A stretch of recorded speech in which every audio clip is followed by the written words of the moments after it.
সুপ্রিয় দর্শক, স্বাগত জানাই প্রিমিয়ার ইউনিভার্সিটি প্রেজেন্ট সিএনটিভির রাত 9টার সাবগায় খবরত অনার লগে আছি আই অনন্যা। চলন শুরুতে চাইয়াই শিরোনাম গিন। শারদীয় দুর্গাপূজাত চষিকর অনুদান 275 মণ্ডপত চেক বিতরণ।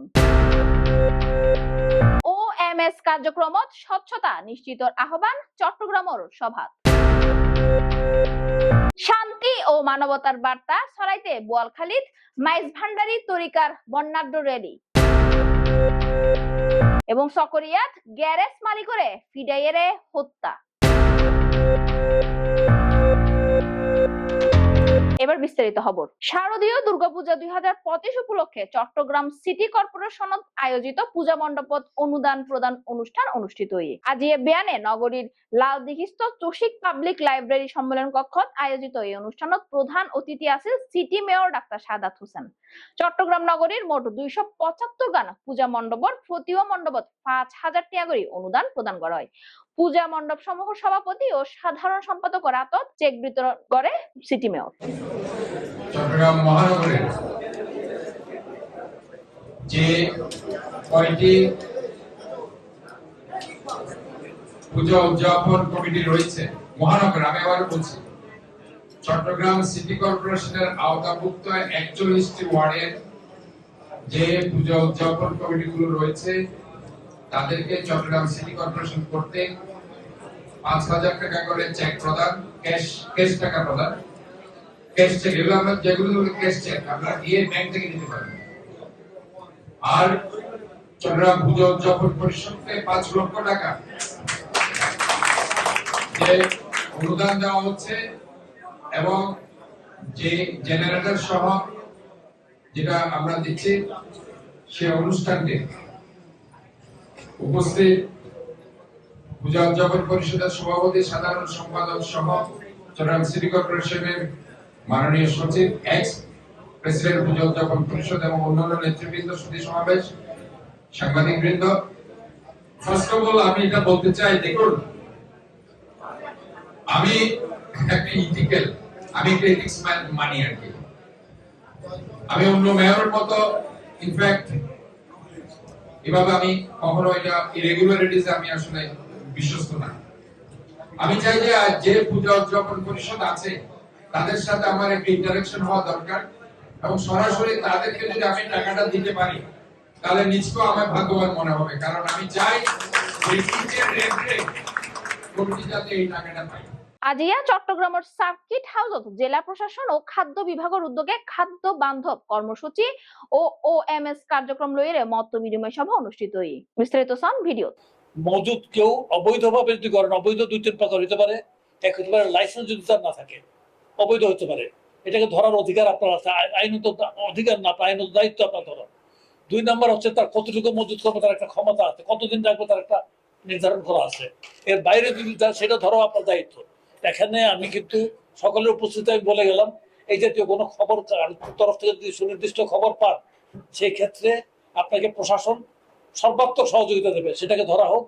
এই যখন নওগাঁতে কয়েকটা ধরা হয়েছিল, ধরার পরে একটা কিছুটা কমেছে। এখানে যদি এই ধরনের খবর পান এটা করবেন। আমি দুঃখিত, আপনার সাথে আমি একমত হতে পারলাম না। আমার মনে হয় গত বেশ কিছুদিন পর্যন্ত চালের দাম স্থিতিশীল আছে, চালের দাম স্থিতিশীল আছে। এখানে বেড়েছিল এক পর্যায়ে, কিন্তু বর্তমানে আমরা যেমন ভাবে আমাদের তরফে যতটা সামর্থ্য আছে আমরা মার্কেট স্থিতিশীল করার 2-3টা আছে। প্রথম নাম্বার, আমরা খাদ্য বান্ধব কর্মসূচি যেটা হয় এটাতে 55 লক্ষ লোককে মাসে 30 কেজি করে চাল দেওয়া হয়। আগে দেওয়া হতো 50 লাখ লোককে, আমরা এটা বাড়িয়ে, এই সরকার এটা বাড়িয়ে 55 লাখ করেছে। আগে দেওয়া হতো বছরে 5 মাস, এবার এটা করা হচ্ছে 6 মাস। এবার আগে শুরু করা হচ্ছে এটা সেপ্টেম্বর মাস থেকে, এবার শুরু করা হচ্ছে এটা আগস্ট মাস থেকে। এটার উদ্দেশ্যটা হচ্ছে যাতে এই লোকগুলি তো আর বাজারে চালটা কিনতে যাবে না, এতে কথা যে বাজারে সরবরাহটা বাড়লো, এতে দামের উপর ইম্প্যাক্ট পড়বে। আমরা যতটুকু লক্ষ্য করছি যে ইম্প্যাক্টটা পড়েছে, তবে দামটা আরো কমলে আমিও খুশি হতাম, আপনিও খুশি হতেন।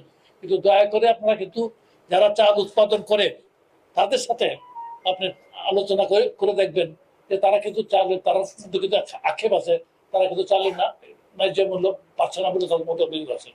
তার মধ্যে আমরা কিন্তু গত বড় মৌসুমে 4 টাকা বাড়িয়েছে, আগের পর থেকে 4 টাকা বাড়িয়েছে দাম। আমন মৌসুম সামনে আছে, আমরা সংগ্রহ অভিযান ইয়ে করার জন্য, কৃষককে প্রপার ইনসেন্টিভ দেওয়ার জন্য, কৃষককে ইনসেন্টিভ দেওয়ার ব্যাপারে নিশ্চয়ই আপনারা কেউ ভিন্ন মত পোষণ করবেন না, একমত হবেন। সেখানেও যাতে আমরা এমন ভাবে করা যায়, তার জন্য কৃষি মন্ত্রণালয়ের সাথে আমাদের যোগাযোগ আছে। ফুড প্ল্যানিং মনিটরিং কমিটিতে কৃষি মন্ত্রণালয়ের কৃষি উপদেষ্টাও থাকেন, কৃষি সচিবও থাকেন, তাদের মতামত নিয়ে এটা করা হয়, ওটা করা হয়। আমি বললামই, কিন্তু চালের ব্যাপারে যেটা বলছি, চালটা যাতে কৃষকদের থেকে সরাসরি সংগ্রহ করা যায়, আমাদের নীতিমালায় কোনো বিচ্যুতি আছে কিনা এটা আমরা পুনরায় বিবেচনা করবো বলে আমি খাদ্য অধিদপ্তরের মহাপরিচালক মহোদয়কে আমি এখানে বলেছি। আমি ঢাকা ফিরে গিয়ে ওনাদের সাথে বৈঠক করে এটা দেখবো যে গতবারে আমাদের অভিজ্ঞতাটা কি, সেই অভিজ্ঞতার আলোকে আমরা তখন এটাকে কিছুটা সাজাবো।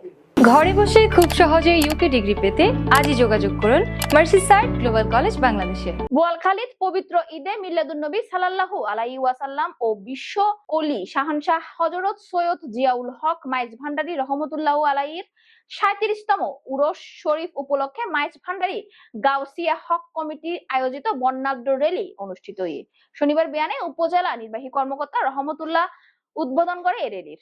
কেন্দ্রীয় স্থানীয় নেতৃবৃন্দ, বিভিন্ন সামাজিক ও রাজনৈতিক ব্যক্তিবর্গ অংশ লই। বোয়ালখালীত বর্ণাঢ্য আয়োজনের মধ্য দিয়ে অনুষ্ঠিত হয়ে গিয়ে পবিত্র ঈদে মিলাদুন্নবী সাল্লাল্লাহু আলাইহি ওয়াসাল্লাম ও বিশ্ব ওলি শাহানশাহ হযরত সৈয়দ জিয়াউল হক মাইজ ভান্ডারী রহমতুল্লাহ আলাইহির 37তম উরুস মুবারক শনিবার সকাল 9টায় উপজেলা এককান community সেন্টারতন Maijbhandar Gausia hoc committee Boalkhali উপজেলা সমন্বয়কারী ও শাখা সমন্বয়ের উদ্যোগে র্যালির উদ্বোধন করেন উপজেলা নির্বাহী কর্মকর্তা জনাব রহমতুল্লাহ।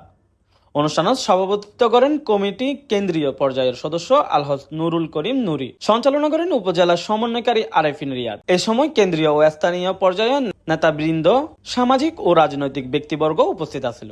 উদ্বোধনী বক্তব্য জানানো হয় মাইজভান্ডারীর তরিকত মানবিক ও অসাম্প্রদায়িক চেতনার উজ্জীবিত একখান আদর্শ। বিশ্ব ওলি শাহানশাহ হযরত সৈয়দ জিয়াউল হক মাইজভান্ডারী রহমতুল্লাহ আলাইহি তার জীবনের মাধ্যমে ন্যায় ও মানবতার পথ দেখাই তার উত্তরাধিকারী ও মানব কল্যাণত নিরলসভাবে হাজ গরিজার বলি জানাই তারা। হতুর উড়াইয়েরা এবং বিশেষ মোনাজাতের মাধ্যমে বর্ণাঢ্য র্যালির সূচনা হয়। আমি শুধু একটাই সালাম দিয়ে শেষ করব। এর আগে বলছেন যে আমাকে স্মরণ করবে, আমি আপনাদেরকে স্মরণ করবো। আজকে আমরা স্মরণ করে দাওয়াত নামা বোয়ালখালীর জন্য সবাই পৌঁছে দিয়েছি, এই জন্য আপনাদেরকে ধন্যবাদ এবং সহযোগিতা করেছেন, আপনাদের কষ্ট হয়ে ধন্যবাদ দিয়ে। কক্সবাজারের চকরিয়াত পৃথক স্থানত পূর্ব বিরোধর জের ধরি প্রতিপক্ষর হামলা, মায়ের ধৈর ও ছুরিকাঘাতে 2 জন খুন হইবার ঘটনা ঘটে।